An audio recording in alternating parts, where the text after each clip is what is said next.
I had been noticing and commenting and writing about the global debt bubble since about 1998, when Asia fell apart on a debt bubble. And that was the Asian crisis. And I started noticing the same trends were happening in the West, and Japan was also quite far ahead.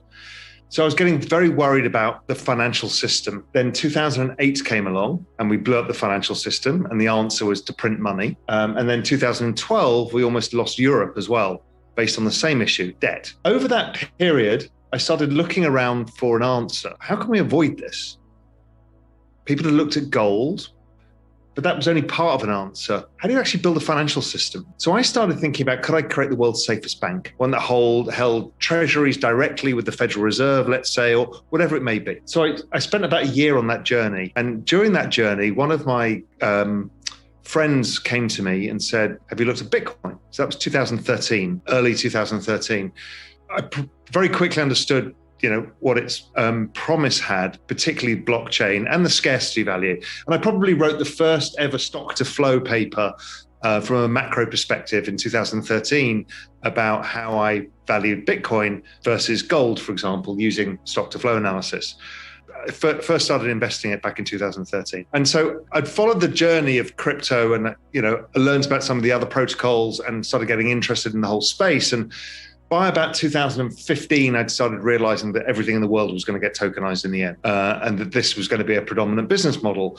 But the Bitcoin price after the bull run in 2017, was coming down. And so I got out during that bull run too early. The forking wars had freaked me out a bit. So I got out, but I'd made a lot of money in it, or made some good returns in it. And then I was following the space briefly. But my hypothesis was that when the next recession comes, we're going to have to test all of this all over again. The financial system, debt, central bank printing, all of it. And so I was waiting for that. And my work and analysis suggested it was coming in 2020 and had started in 2019. So I was then starting to get much more focused on crypto. There was a lot of other macro things going on. The pandemic hit, which obviously accelerated the process and now made it the biggest economic event of all of our lifetimes. So the answer was going to be, if my hypothesis was right, the biggest monetary experiment in all recorded history. That had to be the offset to this. I was then looking at the chart of Bitcoin, and it was forming this perfect big triangle pattern, which is a nice consolidation pattern, usually that precedes a breakout. And it backed into the middle of this triangle in March 2020 as everybody panicked and all risk assets sold. And that was the time I said, this is the opportunity. There's only one way for this to go. It's either going to zero, which was almost no chance, or this was the start of the move. So I started buying Bitcoin then. Then I really went very long when it broke 10,000, which was the triangle. And then over the course of the year, I got to 100% of my liquid net worth by about August last year. Wow. That was all in Bitcoin. And then I broadened that out and increased my Ethereum exposure by about October, thinking that Ethereum was actually going to massively outperform for a couple of years. So increased my Ethereum exposure and then added a basket of other tokens, and then took some macro bets in the future of where this is all going, which I think is communities, social tokens, that kind of use of NFTs outside of just artwork, but attaching assets to the blockchain and also the metaverse. So that's where I am now. And so I'm now mainly, I think about 55% Ethereum, 25% Bitcoin, and the rest spread amongst a bunch of different tokens. Bitcoin has these two attributes. One is this store of value. So it's like gold because it's a scarce asset, like artwork and other things, real estate. But it has this other thing, which is this call option on the future. What could it be? What could it be used for? What could this technology be used for? And that's really the network effect that is Bitcoin. And it's the same for the whole crypto space. So if it really was going to be a store of value and the central banks were printing an unprecedented amount of money, then like equity prices, real estate prices, gold prices, it should go up in value. But it should go up a lot more because it has this call option on a potential future financial system too. So that was really what I saw. And the chart started playing out exactly that way, where Bitcoin started outperforming every other asset on earth, and it became no point to own any other assets. Now, this year has been less that. Bitcoin has kind of kept pace with other assets, but in a weird way, it went up a lot first and then came down a lot. But over time, it's generally outperformed everything.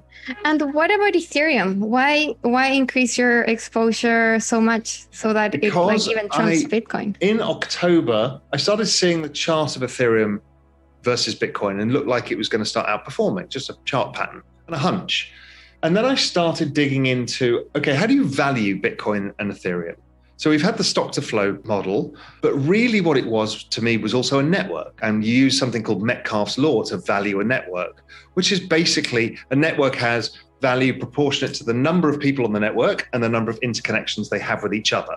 So I could see that in Bitcoin, and you could pretty much prove it out by putting like number of active wallet addresses, and the price of Bitcoin on a chart, and you basically get a very high correlated answer. And I could see people attacking anybody who talks about Ethereum or other tokens online. So I'm like, I need to find out how you price Ethereum, because I have a feeling it's exactly the same as Bitcoin. And what was interesting is I used the same mechanism and it's priced exactly the same way. But what was more surprising is the adoption of Ethereum was much faster than that of Bitcoin at the same stage.